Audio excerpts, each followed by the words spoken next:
Hi friends, welcome to my YouTube channel. ఈరోజు చేపల fry చేయబోతున్నాను. చేపల ఫ్రైకి కావాల్సిన పదార్థాలు: ఉప్పు, కారం, అల్లం పేస్టు, పెప్పరు.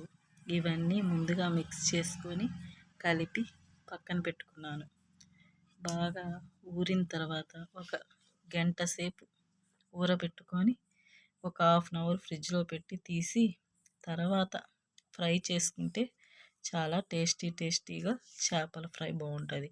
కడాయి పెట్టుకొని 4 టేబుల్ స్పూన్లు ఆయిల్ వేసుకొని ఆయిల్ హీట్ అయినాక ఒక్కొక్క చేప ముక్కని నిదానంగా వదులుతూ వాటిని బాగా ఏగిన తర్వాత తిరగదిప్పుకోవాలి. మనం మధ్యలో తిప్పించుకుంటే చేప ముక్క విరిగిపోతుంది. మంట కూడా స్లో ఫ్లేమ్లో పెట్టుకొని చేసుకోవాలి. ఒక సైడు కాలిన తర్వాత రెండో వైపు తిప్పుకోవాలి. వీటిని నేను ముందుగానే కారం, ఉప్పు అన్నీ కలిపి పెట్టేస్తున్నాను. తర్వాత మీకు వీడియో చూపిస్తున్నాను. ఇంకా నుంచి డైలీ ఓ వంటకం పెడతాను. లైక్, షేర్, సబ్స్క్రైబ్ చేసుకోండి.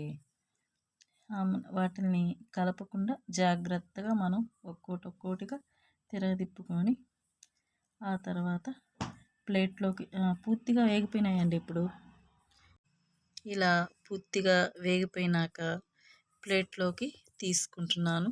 చూడండి, నా చేపల ఫ్రై ఎలా ఉందో చెప్పండి, కామెంట్ బాక్స్లో